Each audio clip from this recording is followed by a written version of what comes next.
IBTV ముందుగా headlines చూద్దాం. CM Revanth చేతుల మీదుగా వన మహోత్సవం ప్రారంభం. ఈ ఏడాది 18.03 కోట్ల మొక్కలు నాటడం లక్ష్యం. రాజేంద్రనగర్ వ్యవసాయ వర్సిటీలో మొక్కలు నాటిన సీఎం రేవంత్ రెడ్డి. ఈ కార్యక్రమంలో పాల్గొన్న మంత్రి కొండా సురేఖ. టీడీపీలో కష్టపడే వారికే పదవులు, రాజీ పడే ప్రసక్తే లేదన్న మంత్రి లోకేష్. ఈ నెలాఖరులోగా ఏఎంసీ దేవాలయ కమిటీల నియామకం పూర్తి చేస్తామన్న మంత్రి. గత పొరపాట్లు పునరావృతం కానివ్వం, పార్టీలో సంస్కరణలు తెస్తామని వెల్లడి.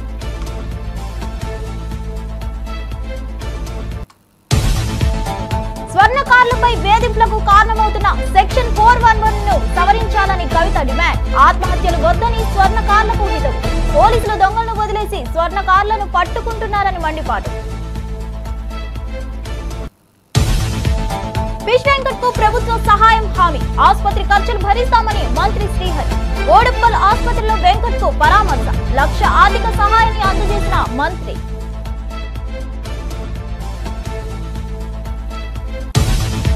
తెలంగాణలో పచ్చదనాన్ని పెంపొందించే లక్ష్యంతో రాష్ట్ర ప్రభుత్వం ప్రతిష్టాత్మకంగా చేపట్టిన వన మహోత్సవం కార్యక్రమాన్ని సీఎం రేవంత్ రెడ్డి సోమవారం హైదరాబాద్లో ఘనంగా ప్రారంభించారు. వ్యవసాయ విశ్వవిద్యాలయం ప్రాంగణంలో స్వయంగా మొక్క నాటి ఈ కార్యక్రమానికి శ్రీకారం చుట్టారు. రాష్ట్ర వ్యాప్తంగా 18.03 కోట్ల మొక్కలు నాటేలా చర్యలు చేపట్టాలని అధికారులకు సూచించారు. పర్యావరణ పరిరక్షణ అందరి బాధ్యత అని సీఎం పేర్కొన్నారు.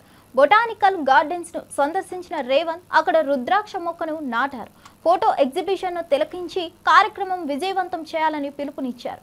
పచ్చదనం పెరిగితేనే భవిష్యత్ తరాలకు ఆరోగ్యంగా వాతావరణం అందుతుందని సీఎం స్పష్టం చేశారు. ఒకప్పుడు సోలార్ వ్యాపారం, సోలార్ పవర్ ప్లాంట్స్ పెట్టాలంటే అదానీలు రావాలి, అదానీల వ్యాపారం అనేది.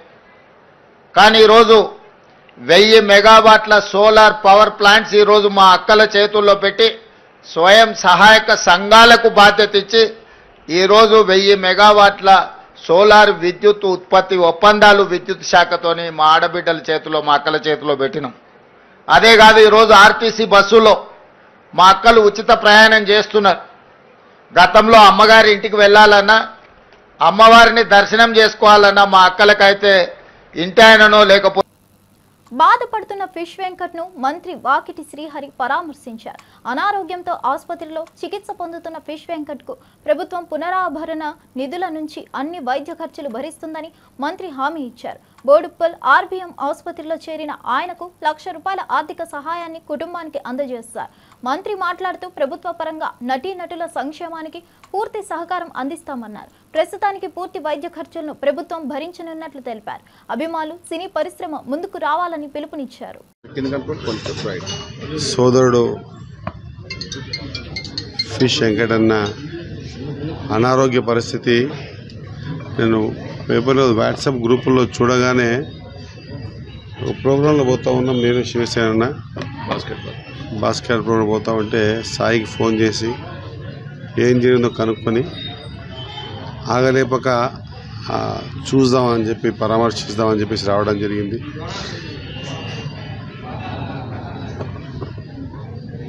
తన నటనతో తెలంగాణ మారుమూల యాస భాషను వెండి తెరకు పరిచయం చేయించిన వ్యక్తుల్లో 2-3 ఉంటే ఆ 2-3లో మన ఫిష్ వెంకటన్న ఒకడు. చాలా కింది స్థాయికించి తన కళా నైపుణ్యం ద్వారా తెలంగాణ రాష్ట్రంలో లేదా సమైక్యాంధ్రలో కూడా తనకంటూ ఒక గుర్తింపు తెచ్చుకున్న వ్యక్తి. ఖచ్చితంగా భగవంతుని ప్రార్థిస్తూ ఉన్నాం. నేను కానీ, మా చైర్మన్ గారు కానీ, ఇద్దరు మా చైర్మన్లు, 3 చైర్మన్లు, మీరందరూ కూడా భగవంతుని ప్రార్థించాలా. ఈ స్థాయికించి ఎదిగి ఈ స్థాయికి వచ్చి ఈరోజు అనారోగ్య కారణం చేత ఈ కళ ఆగిపోవద్దు. భగవంతుని దయ వల్ల ఆయనకు అంత మంచి జరగాలని కోరుకుంటూ, కుటుంబ సభ్యుల్ని కూడా నేను ధైర్యం చెప్తూ వాళ్ళకు మాట కూడా చెప్పడం జరిగింది. ఇంకా ఏమైనా ఫర్దర్గా ఆయన ట్రీట్మెంట్కి ఏమైనా అవసరం ఉంటే పూర్తి స్థాయితో ఖచ్చితంగా ప్రభుత్వం ద్వారా లేదా మా ద్వారా కూడా నేను కూడా ఆ జాతి బిడ్డగా ఖచ్చితంగా ఆదుకుంటామని చెప్పి కూడా చెప్పడం జరిగింది. 100% ఆయన గుర్తుపట్టని వ్యక్తి అంటూ ఉండడు. అందరి హృదయాల్ని చూరగొన్న మా సోదరుడు ఫిష్ వెంకటన్న త్వరగా కోరుకోవాలని వైద్యులతో కూడా మాట్లాడడం జరిగింది. ఖచ్చితంగా ఏ కారణం కూడా ఉండకూడదు మనం చేసే ప్రయత్నంలో. పరిపూర్ణంగా ఆయన ఆరోగ్యవంతుడై మళ్ళా తన నటన జీవితంలో వెళ్ళి మనందరినీ కూడా తన నటన నైపుణ్యంతో మైపరిపించే విధంగా ఆ భగవంతుడు ఆయనకు ఆశీర్వాదం ఇచ్చి ఆరోగ్యం మంచిగా చేయాలని కోరుకుంటూ, ఖచ్చితంగా ప్రభుత్వ పరంగా కూడా నేను సినిమాటోగ్రఫీ మా సోదరులు కోమటిరెడ్డి వెంకటరెడ్డి గారికి కూడా ఈ విషయాన్ని అందజేస్తా. ఖచ్చితంగా ఆయన్ని ఆరోగ్యపరంగా మంచిగా ఈ విధంగా చూస్తామని తెలియజేస్తాను. Thank you.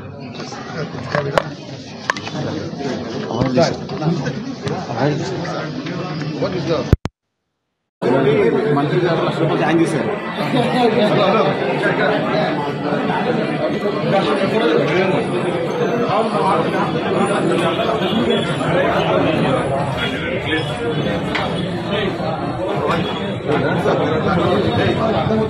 ముఖ్యంగా మంత్రి గారు ₹1,00,000 సాయం చేశారు. ఇది చాలా, ఎందుకంటే రాజకీయంగా కాకుండా వ్యక్తిగతంగా ఆయన శాలరీ నుంచి ₹1,00,000 ఫిష్ వెంకట గారికి ఇవ్వడం జరిగింది. ఎందుకంటే ప్రభుత్వ పరంగా పూర్తి సహాయ సహకారాలు ఉంటాయి. ఎక్కడ ఏ తోడ్పాటు కూడా, ఏ క్షణం కూడా ఇబ్బంది పడకుండా అన్ని పూర్తి సహకారం, అంటే ఒక్క నయా పైసా కూడా కుటుంబం పెట్టకుండా పూర్తి సహకారం ప్రభుత్వం చేపట్టింది. ఫిష్ వెంకట గారిని కాపాడుకోవడం ముఖ్యమంత్రి రేవంత్ రెడ్డి గారు, అదేవిధంగా మంత్రి శ్రీహరి గారు అందరూ సహకారంతో పూర్తి విధంగా కాపాడుకుంటున్నారు. స్వర్ణకారుల ఆత్మహత్యలపై ఎమ్మెల్సీ కల్వకుంట్ల కవిత తీవ్ర ఆవేదన వ్యక్తం చేశారు. తప్పుడు కేసులు పోలీసుల వేధింపులే కారణమని ఆగ్రహం వ్యక్తం చేస్తూ సెక్షన్ 411 చట్టాన్ని తక్షణమే సవరించాలని డిమాండ్ చేశారు. అసలు దొంగలను పట్టుకోలేని పోలీసులు అమాయకులైన స్వర్ణకారులపై కేసులు బనాయిస్తున్నారని విమర్శించారు. దీంతో వారు ఆత్మహత్యలు చేసుకోవడం తీవ్ర విచారకరమన్నారు. విశ్వకర్మలు, ఇతర చేతి వృత్తుల వారికి కార్పొరేట్ పోటీ వల్ల నష్టం జరుగుతుందని ఆవేదన వ్యక్తం చేశారు. ప్రత్యేక రుణాలతో ప్రభుత్వం ఆదుకోవాలన్నారు. ఎంపీగా ఉన్నప్పుడు స్వర్ణకారుల కోసం తీసుకున్న చర్యలను గుర్తు చేశారు. సెక్షన్ 411 సవరణ కోసం తన పోరాటం కొనసాగుతుందని. అందరికీ నమస్కారం. ఈ మధ్య కాలంలో అనేకమైనటువంటి బాధాకరమైనటువంటి వార్తలు చూసిన నేపథ్యంలో మీ అందరితో నేను మాట్లాడాలనుకున్నాను. ప్రభుత్వం ముందు కొన్ని డిమాండ్స్ పెట్టాలనుకున్నాను. ప్రధానంగా స్వర్ణకార వృత్తిలో ఉన్నటువంటి అనేక మంది ఆత్మహత్యలకు సంబంధించినటువంటి అంశాలు ఈ మధ్య పత్రికలలో, టీవీ ఛానల్లో చూసి చాలా బాధపడుతూ వచ్చాము. వాస్తవానికి విశ్వకర్మలందరూ వారి చేతి వృత్తులన్నీ కూడా తెలంగాణకే కాదు యావత్ భారతదేశానికి ఊపిరిపోసినటువంటి వృత్తి పనులు ఇవన్నీ కూడా. అవన్నీ నెమ్మదిగా కార్పొరేట్ సంస్థలు వచ్చిన తర్వాత మరి మరుగున పడుతూ వచ్చినటువంటి విషయం మనందరం కూడా గమనిస్తున్నాము. కానీ మన భారతదేశంలో బంగారానికి ఉండేటటువంటి ప్రాధాన్యత, నగలకు ఉండేటటువంటి పవిత్రత, వీటితోని స్వర్ణకార వృత్తిలోకి కేవలం స్వర్ణకారులే కాకుండా గౌడ్స్ కావచ్చు, వైశ్యాస్ కావచ్చు, అనేకమైన ఇతరులు కూడా వచ్చి చాలా చోట్ల బంగారు షాపులు పెట్టుకోవడము, నగలకు సంబంధించిన వ్యాపారాలు చేయడాన్ని మనం చూస్తూ వస్తున్నాము. అయితే పెద్ద పెద్ద సంస్థలు, మలబార్ లాంటి సంస్థలు, ఇంకోటి పెద్ద పెద్ద సంస్థలు వచ్చినటువంటి నేపథ్యంలో, రెడీమేడ్ షాపులు వచ్చినటువంటి నేపథ్యంలో స్వర్ణకారులకు వారి జీవనము నడవడమే ఇబ్బందిగా జరుగుతున్నటువంటి పరిస్థితిని కూడా మనం గమనిస్తున్నాం. అయినా ఒక మహిళగా ఒక మెట్టెలు చేయించాలన్నా, ఒక మంగళసూత్రం చేయించాలన్నా మనం ఇప్పటికి కూడా స్వర్ణకారుల దగ్గరికే పోతాం తప్పితే బంగారం షాపుకి పోయి కొనుక్కోవాలని అనుకోము. కాబట్టి ఇంత పవిత్రమైనటువంటి వృత్తి, ఆ వృత్తి చేసేటటువంటి వారందరినీ, వారి కుటుంబాలని కాపాడుకోవాల్సినటువంటి బాధ్యత మనందరి మీద కూడా ఉన్నది. ముందుగా స్వర్ణకారుల మిత్రులందరినీ కూడా నేను కోరుతా ఉన్నాను, ఏ సమస్య కూడా జయించలేనిది కాదు. మనందరం కలిసికట్టుగా ఉండి జయిద్దాం. దానికి సంబంధించి మీరు మనసు బాధపట్టుకోకండి, ఆత్మహత్యలకు మాత్రం మీరు వెళ్ళొద్దండి. సైనైడే ఇవాళ పెరగన్నమయ్యేటటువంటి పరిస్థితి మరి స్వర్ణకారుల విషయంలో జరుగుతున్నది. చాలా బాధాకరంగా ఉన్నది. మీ అందరినీ నేను రిక్వెస్ట్ చేస్తూ ఉన్నాను. నేను ఎంపీగా ఉన్నప్పుడు మా నిజామాబాద్ జిల్లాలో ఈ యాక్ట్ 411 ఏదైతే ఉందో అది పెట్టకుండా దొంగ బంగారం కేసులో ఈ స్వర్ణకార వృత్తులు చేసేటటువంటి వాళ్ళను పోలీసులు ఇబ్బంది పెట్టకుండా నా వంతు ప్రయత్నం నేను ఆనాడు చేయడం జరిగింది. కానీ ఇవాళ ఇది రాష్ట్ర వ్యాప్తంగా చాలా పెద్ద ఎత్తున జరుగుతున్నది. ఈవెన్ ఏపీ, తెలంగాణ 2 రాష్ట్రాల్లో కూడా చాలా పెద్ద ఎత్తున ఈ సమస్య ఉన్నది. ఈ సమస్య పరిష్కారం అయ్యే విధంగా నేను ఇవాళ ఒక ఎమ్మెల్సీగా ఉన్న ఒక బాధ్యతాయుతమైనటువంటి సంస్థ జాగృతి నడుపుతున్నటువంటి వ్యక్తిగా, బీసీ ఉద్యమంలో మరి పోరాటం చేస్తున్నటువంటి ఒక వ్యక్తిగా మీ అందరికీ నేను అండగా ఈ యాక్ట్ 411 సవరించేంత వరకు కూడా పోరాటం చేస్తానని ఈ సందర్భంగా మీ అందరికీ తెలియజేస్తూ ఉన్నాను. మీరు మానసికంగా ధైర్యంగా ఉండండి. ఎట్ ద సేమ్ టైం నేను ప్రభుత్వాన్ని కూడా డిమాండ్ చేస్తా ఉన్నాను. రేవంత్ రెడ్డి పాలనపై బీఆర్ఎస్ నేత హరీష్ రావు తీవ్ర విమర్శలు గుప్పించారు. నీళ్లు ఆంధ్రాకు, నిధులు ఢిల్లీకు పంపిస్తున్నట్లుగా పాలన సాగుతుందని ధ్వజమెత్తారు. కాళేశ్వరం ప్రాజెక్టు ద్వారా మెదక్కి కూడా నీళ్లు వస్తాయన్నారు. మోటార్లు ఆన్ చేయమంటే పిచ్చి మాటలు మాట్లాడుతున్నారని ఆగ్రహం వ్యక్తం చేశారు. ప్రభుత్వం రైతులను ఆదుకోవాల్సిన పోయి దహార్దులకు నీరు లేకుండా చేస్తున్నారని మండిపడ్డారు. ఉత్తమ్ కుమార్ రెడ్డికి నిజం మాట్లాడే ధైర్యం లేదని, ప్రజలను అబద్ధాలతో మభ్యపెడుతున్నారని విమర్శించారు. బీఆర్ఎస్ హయాంలో చేపట్టిన ప్రాజెక్టులు నిరుపయోగంగా మారకూడదని హరీష్ రావు హెచ్చరించారు. తాము వేసిన ప్రాజెక్టుల పట్ల కక్షతత్వం ప్రదర్శిస్తున్నారని ఆవేదన వ్యక్తం చేశారు. మన మెదక్కు కూడా కాళేశ్వరం నీళ్ళు వస్తాయి, మన చేగుంటకు వస్తాయి, మన రామాయణపేటకు వస్తాయి, మన నిజాంపేట మండలానికి వస్తాయి. మనకు కూడా కాళేశ్వరం నీళ్ళతో పంట పండింది, చెరువులు నిండినాయి. ఇవాళ నువ్వు మేడిగడ్డను 20 నెలలైనా రిపేర్ చేస్తలేవు. ఇలా కూలింది 2 పిల్లర్లు మాత్రమే, అవి కుంగినాయి గంతే. కానీ వీళ్ళ మెదడు మొత్తం కూలింది. నేనేం చెప్పినా, మేడిగడ్డ లేకపోయినా గోదావరి నదిలో నీళ్లు నడుస్తున్నాయి. కన్నెపల్లి పంప్ హౌస్ లో మోటార్లు ఒత్తుతే మా నిజాంపేట మండలంలో చెరువులు నింపచ్చు, మా చేగుంటలో చెరువులు నింపచ్చు, మా రామాయణపేటకు నీళ్లు తీసుకుపోవచ్చు. గా మోటార్లు వస్తావా అని మనం మాట్లాడినాం. మాట్లాడితే ఆయన అంటాడు హరీష్ రావు అన్ని అబద్ధాలే చెప్తుండు అన్నాడు. ఏది అబద్ధం ఉత్తమ్ కుమార్ రెడ్డి?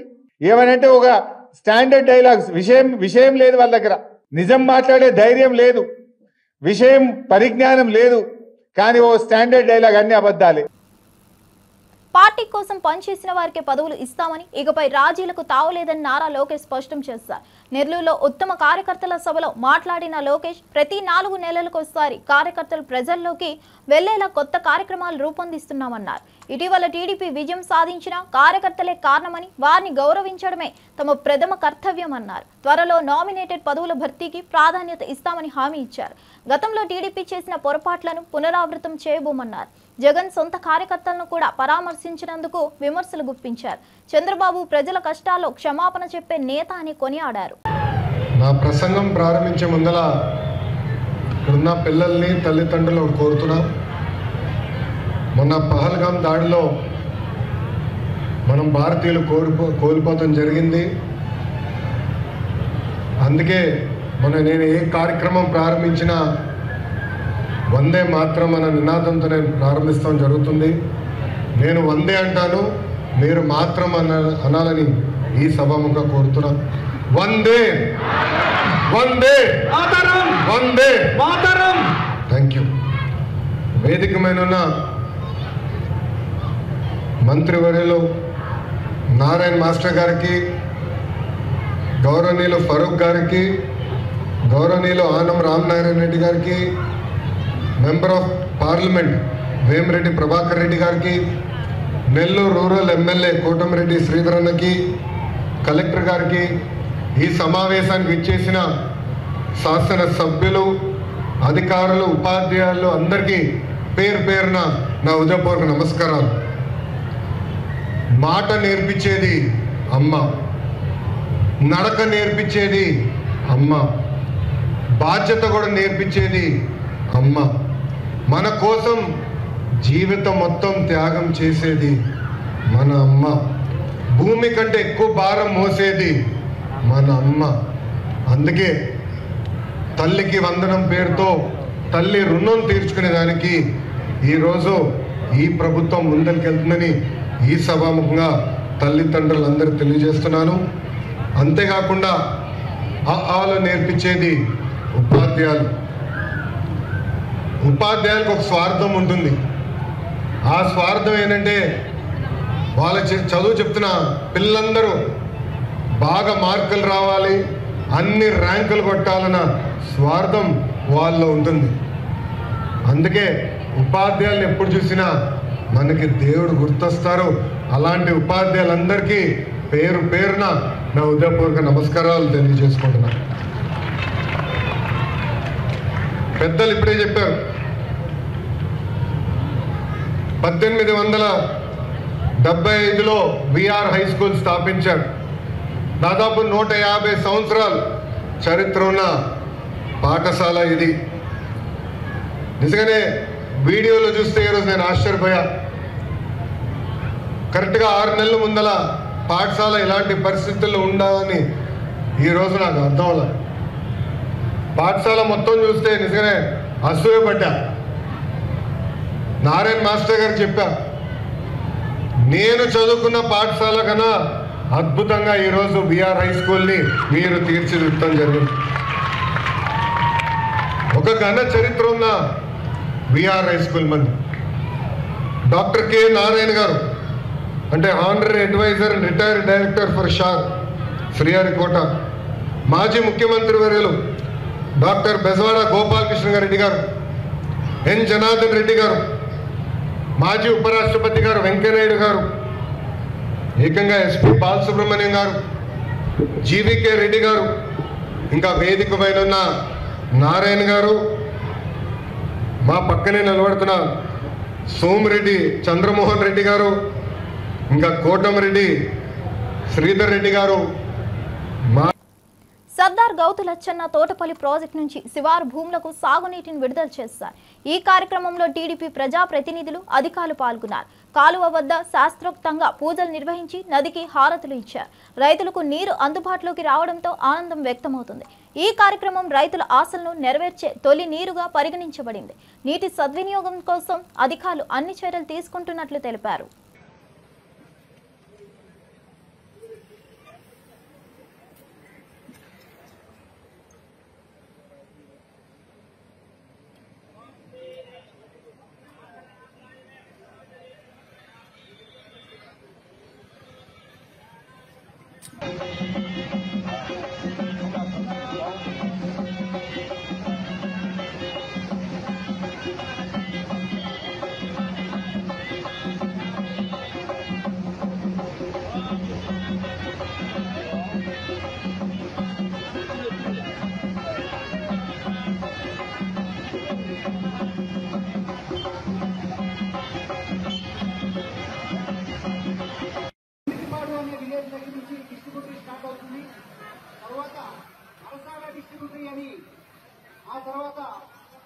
పల్లి డిస్ట్రిబ్యూటరీ అని, ఆ తర్వాత పక్కి డిస్ట్రిబ్యూటరీ అని, అలాగే ఎల్డి1 డిస్ట్రిబ్యూటరీ అని దాదాపుగా 20,521 ఎకరాలు డివిజన్ 1 పరిధిలో ప్రవహించిన తర్వాత డివిజన్ 2లోకి వస్తుందండి. మేజర్ ఆయకట్టు కలిగినటువంటి 50 కిలోమీటర్ల దగ్గర నుంచి కూడా రిమైనింగ్ ఆయకట్టు అంతా కవర్ అవుతుంది.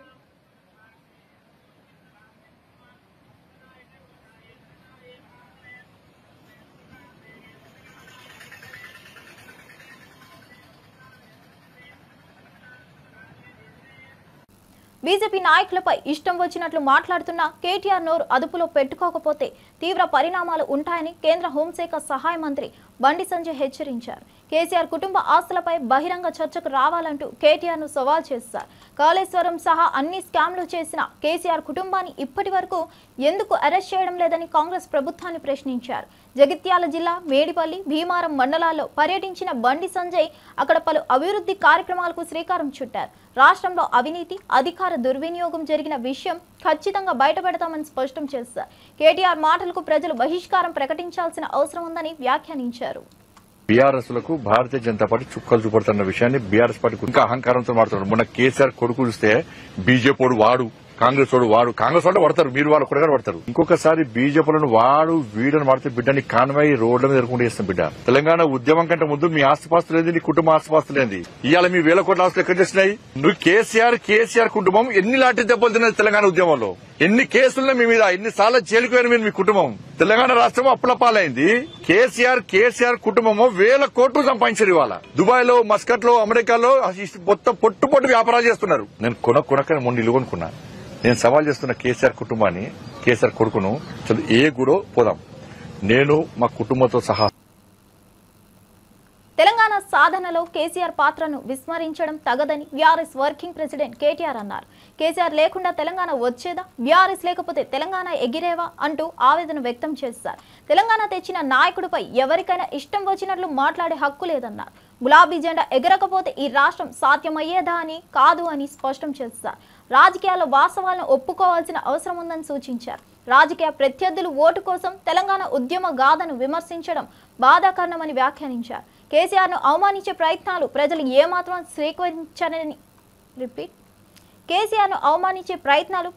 ఏమాత్రం స్వీకరించరని హెచ్చరించారు. తెలంగాణ ఉద్యమాన్ని ప్రపంచ దృష్టికి తీసుకెళ్లింది బీఆర్ఎస్ నేతృత్వమే అని అన్నారు. సిగ్గు లేకుండా ఇంకా మాట్లాడతాడు రేవంత్ రెడ్డి. ఈసారి 100 గెలుస్తాడట, 100. అందుకే నేను చెప్పిన 100 నీ బొందనా అని చెప్పిన. నేను నిజంగా కూడా ఇప్పుడు మరి ఆయనకు నాకు ఇట్లా మాట్లాడేది ఇష్టం ఉండదు నిజానికి, కానీ ఆయనకు ఆయన భాషనే అర్థమవుతుంది. ఎవడన్నా ముఖ్యమంత్రి ప్రపంచంలో, మొత్తం ప్రపంచంలో ఎక్కడన్నా ఏం చేస్తారో ఆయన కోసుక తింటారా అంటాడు? అంటాడా అసలు? ఎవడన్నా పుత్తున్నాడు? ఎవడన్నా ముఖ్యమంత్రి ఢిల్లీకి పోతే నేను దొంగను చూసినట్టు చూస్తున్నారు, చెప్పులు ఎత్తుకపోతాడేమో అని చెప్పి అపాయింట్మెంట్ ఇస్తలేరని చెప్పినోడు ఎవడు ఉన్నాడు ఇదివరకు? అందుకే నేను అన్నా, ఉత్తగానే అంటలేను, ఉత్తగానే ఆయన తిట్టాలనే నోటి తీటతో అంటలేను. ఎన్టీ రామారావును చూసినాం, చంద్రబాబు నాయుడుని చూసినాం. బీఆర్ఎస్ అస్త్రాలన్నీ విఫలమైన సమయంలో తెలంగాణ సెంటిమెంట్ ను మళ్లీ లేపేందుకు ప్రయత్నించడం హాస్యాస్పదమని ప్రభుత్వ విప్ ఆది శ్రీనివాస్ విమర్శించారు. కాంగ్రెస్ పాలన దెబ్బతో ప్రజల మద్దతు కోల్పోయిన గులాబీ పార్టీ ఇప్పుడు నాటకాలతో మాయ చేస్తుందని అన్నారు. ప్రజా పాలనలో బీఆర్ఎస్ నాయకుల ఆటలు సాగవని హెచ్చరించారు. రాష్ట్రంలో బీహార్ తరహా సంస్కృతి తీసుకురావడం దురదృష్టకరమని ధ్వజమెత్తారు. స్థానిక సంస్థల ఎన్నికల్లో అభ్యర్థులు దొరకడం లేదని ఎద్దేవా చేశారు. అసెంబ్లీలో సీఎం సవాల్ విసిరిన కేటీఆర్ చర్చకు భయపడి పారిపోయారని విమర్శించారు. ప్రజలు ఇక అసత్య ప్రచారాలను నమ్మబోరని అన్నారు. అయిపోయిన తర్వాత ఆఖరి అస్త్రంగా ఆంధ్ర తెలంగాణ సెంటిమెంట్ ను ముందుకు తీసుకొచ్చే ప్రయత్నం చేస్తున్నటువంటి ఈ అస్త్రం కూడా ఆవిరి కావడం ఖాయమన్నమాట సందర్భంగా చెబుతూ బీఆర్ఎస్ విమర్శిస్తే తెలంగాణను విమర్శించినట్టు అని అడుగుతా ఉంది. బీజేపీ ప్రభుత్వం విమర్శిస్తే వాళ్ళు దేశానికే ద్రోహం చేసినట్టుగా మాట్లాడడం. బీఆర్ఎస్ పార్టీ విధానాలను విమర్శిస్తే తెలంగాణ విమర్శించినట్టు. బీఆర్ఎస్ పార్టీ తప్పుడు విధానాలను ఎత్తి చూపితే ఆంధ్ర పత్రికలు అనడం. దాడులు చేస్తున్నటువంటి వారిని తప్పు పట్టాల్సింది పోయి మంత్రులుగా పనిచేసినటువంటి అనుభవం ఉన్న వాళ్లే అవును మీ దాడులు చేస్తామని చెప్పని మాట్లాడుతున్న మాటలు రౌడీ మాటలు. తెలంగాణలో దేవాలయ భూములు అన్యక్రాంతం అవుతున్నాయని బీజేపీ ఎమ్మెల్సీ అంజిరెడ్డి ఆవేదన వ్యక్తం చేశారు. ఎండోమెంట్ శాఖల సిబ్బంది కొరత వల్ల అనేక ఎకరాల భూములు ఆక్రమణకు గురవుతున్నాయని పేర్కొన్నారు. హైదరాబాద్ నాంపల్లిలో బీజేపీ కార్యాలయంలో మీడియా సమావేశంలో మాట్లాడిన ఆయన కాంగ్రెస్ ప్రభుత్వం దేవాలయ భూములను పరిరక్షించడంలో విఫలమైందని విమర్శించారు. ఎండోమెంట్ శాఖ వ్యవస్థలను గాడిలో పెట్టలేకపోతున్నారని ఆగ్రహం వ్యక్తం చేశారు. 5 లక్షల కన్నా తక్కువ ఆదాయం ఉన్న ఆలయాలను తిరిగి అర్చకులకు, ట్రస్టులకు అప్పగించాలన్న సుప్రీంకోర్టు ఆదేశాలను కూడా కాంగ్రెస్ ప్రభుత్వం ఉల్లంఘిస్తుందని మండిపడ్డారు. ఆలయ భూముల చుట్టూ ప్రహరీ గోడ నిర్మించాలని డిమాండ్ చేశారు. ఎండోమెంట్లో సిబ్బంది కొరత తక్షణమే తీర్చాలని కోరారు.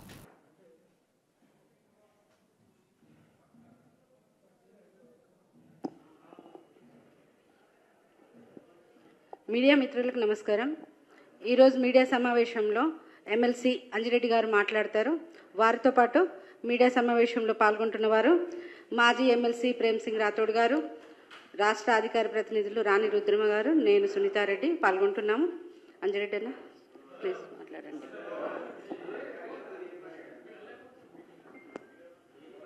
సార్ మాట్లాడండి. మీడియా మిత్రులకు నమస్కారం. అదేవిధంగా ఈరోజు పొన్నం ప్రభాకర్ గారు రాష్ట్రానికి ఏకనా పైసగడి ఇయ్యలేని చెప్పడం జరుగుతుంది. మేము ఒకటే డిమాండ్ చేస్తూ ఉన్నాం. 2014 నుంచి ఇప్పటి వరకు 12 లక్షల కోట్లు ఇచ్చి కేంద్ర మంత్రి కిషన్ రెడ్డి గారు ప్రజెంటేషన్ ఇచ్చిన తర్వాత కూడా, పేపర్ ప్రజెంటేషన్ ఇచ్చిన తర్వాత కూడా మీరు ఈ మాట మాట్లాడుతూ ఉంటే కనీసం కొన్ని స్కీమ్స్ ఎట్లున్నాయంటే మ్యాచింగ్ గ్రాంట్ ఇవ్వకుండా పనులు కూడా ఆగిపోయిన దాఖలాలు ఉన్నాయి. ఏవేవి ఇచ్చిరో మేము ఒక లిస్ట్ కూడా మీకు ఇస్తామని చెప్తా ఉన్నాం. 12 లక్షల కోట్లు ఇచ్చిన తర్వాత కూడా ఈ మాట మాట్లాడుతూ ఉన్నారు. తర్వాత అదేవిధంగా గతంలో నేషనల్ హైవే విషయంలో తీసుకుంటే 2500 కిలోమీటర్ల నుండి ఈరోజు 5500 కిలోమీటర్లు అయింది. 33 జిల్లాల్లో 32 జిల్లాలు కనెక్టివిటీగా తీసుకురావడం జరిగింది. మరి ఇది మీకు అభివృద్ధి కనిపిస్తలేదా? అదేవిధంగా మొన్నటికి మొన్న త్రిపుల్ ఏదైతే ఉందో ఈ త్రిపుల్ కూడా 6 వేస్ కావాలని కూడా త్రిపుల్ 6 వేస్ కూడా శాంక్షన్ చేయడం జరిగింది. అదేవిధంగా 201 కిలోమీటర్ కూడా సౌత్ ఏదైతే ఉందో చౌటుప్పల్ నుండి సంగారెడ్డి వరకు అది బిల్ కూడా అప్రూవల్ చేయడం జరిగింది. మరి ఇవన్నీ ఇన్ని డెవలప్మెంట్ చేసిన తర్వాత చిత్తూరులో జగన్ చేస్తున్న పర్యటన రైతుల ముసుగులో కుట్రలకు గురైందని టీడీపీ రాష్ట్ర అధికార ప్రతినిధి సప్తగిరి ప్రసాద్ మండిపడ్డారు. అసలు రైతుల సమస్యలపై ఏ రోజు స్పందించని జగన్ ఇప్పుడు ఎన్నికలు దృష్టిలో పెట్టుకుని శాసన మండలిలో ఓటు కోసం నాటకం ఆడుతున్నారన్నారు. గతంలో రైతులకు నీటి పంపిణీ పేరుతో అబద్ధాలే చెప్పారన్నారు. ఇప్పుడు మళ్లీ వారి భవిష్యత్తుతో రాజకీయం చేయడం బాధాకరణమన్నారు. రైతులకు సహాయం చేయాల్సిన నేతగా జగన్ విఫలమయ్యారని, ప్రజలు ఇక నమ్మరని సప్తగిరి వ్యాఖ్యానించారు. టీడీపీ హయాంలో సాగునీటి ప్రాజెక్టులు ఎలా సాగినాయో అందరికీ తెలుసన్నారు. శాసన మండలి ఎన్నికల నేపథ్యంలో జగన్ కుట్రలకు పాల్పడుతున్నాడంటూ ఆయన ఆరోపించారు.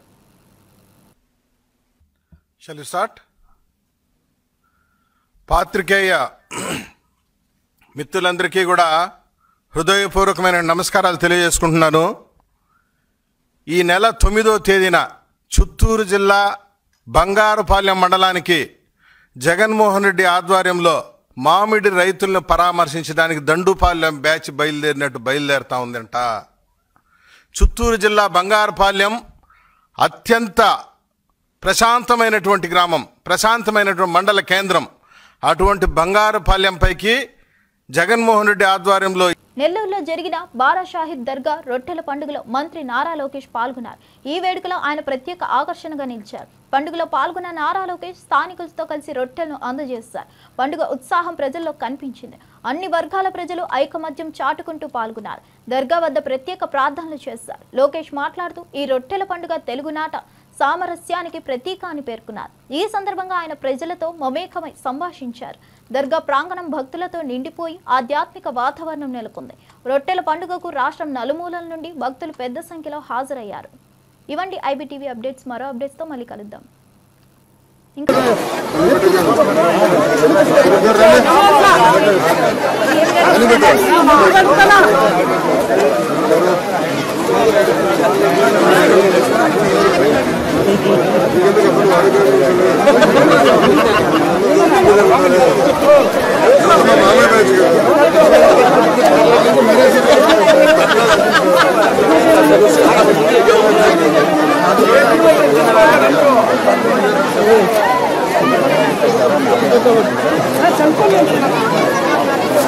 కూడా రొట్టెల పండుగ రావాలని పదే కోరటం జరిగింది.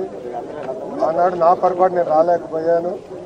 కానీ ఈరోజు విఆర్ హై స్కూల్ ఓపెనింగ్ దగ్గర నుంచి మన గౌరవ మంత్రివర్యులు నారాయణ గారు స్వయంగా ఫోన్ చేసి స్కూల్ ఓపెనింగ్ కూడా ఉంది అని చెప్తంతో గతంలో ఆయన అజీజ్ గారు కోరారు. శ్రీధర్ అన్న కూడా రొట్టెల పండుగకి నిధుల కోసం మాతో పోరాడిన వ్యక్తి. మీరందరూ ప్రజలందరూ ఒక విషయం గమనించాలి. తెలుగుదేశం పార్టీ అధికారంలోకి వచ్చిన తర్వాతనే కులం మతం ప్రాంతాల అతీతంగా ప్రజలందరూ హాయిగా చల్లగా ఉండాలని అద్భుతమైన పరిపాలన అందిస్తున్నాం. 2014 తర్వాత రొట్టెల పండుగ అనేది తెలుగుదేశం పార్టీ అధికారంలో ఉన్నప్పుడే అద్భుతంగా జరిగేది. ఆనాడు నారాయణ గారు మంత్రిగా ఉన్నప్పుడు కూడా నిధులు కేటాయించారు. ఈ కార్యక్రమం జయప్రదం చేయడానికి అనేక పనులు చేశాం. ఈసారి కూడా ఎన్ని ఆర్థిక ఇబ్బందులు ఉన్నా 10 కోట్ల పైన మనం ఈ కార్యక్రమం కోసం రాష్ట్ర ప్రభుత్వం ఖర్చు పెట్టడం జరిగింది. తెలుగుదేశం కానివ్వండి, కూటమి ప్రభుత్వం ఆలోచన ఒకటే, తెలుగులో ఎక్కడున్నా హాయిగా చల్లగా ఉండాలి, దేవుడు ఆరోగ్యంగా చూసుకోవాలనే లక్ష్యంతో అందరం ప్రార్థిస్తూ ఉంటాం. ఈరోజు రొట్టెల పండుగలో చాలా చర్చించాం, ఏ రొట్టె తీసుకోకూడదని కానీ చర్చించాం. నేను బలంగా నమ్మేది బాబు గారు ఆరోగ్యంగా ఉంటే రాష్ట్రం సుభిక్షంగా ఉంటుంది, రాష్ట్రం బాగుంటుందని బలంగా నమ్మేది. అందుకే ఆరోగ్య రొట్టె తీసుకుంటాం కూడా జరిగింది. ప్రజల ఆశీస్సులు ఎప్పుడు కూటమి ప్రభుత్వానికి ఉండాలా. ఏ బాధ్యత అయితే మమ్మల్ని గెలిపించారో ఆ బాధ్యతతోనే మేము పనిచేస్తాం. ఇచ్చిన ప్రతి మాట నిలబెట్టుకుంటాం. అహర్నిశలు ప్రజల కోసం పనిచేస్తాం. దాదాపు 50% మంది మొదటిసారి ఎమ్మెల్యేలు అయిన వాళ్ళు ఉన్నారు. 17 నుంచి 17 మంత్రులు ఫస్ట్ టైం మంత్రులు కూడా ఉన్నారు. ఒక కసితో, ఒక పట్టుదలతో పనిచేయాలని తపంతో మేమందరం ఉన్నాం. ఈరోజు సుపరిపాలన తొలి అడిగి వేసాం. ఇంకా 4 సంవత్సరాలు అనేక సంక్షేమ అభివృద్ధి కార్యక్రమాలు కూటమి ప్రభుత్వం కలిసికట్టుగా చేస్తుందని ప్రజలు తెలుసుకుంటూ ఇప్పుడు మీడియా మిత్రులు కానీ ప్రశ్న ఉంటే సమాధానం చెప్పడానికి సిద్ధంగా ఉంది.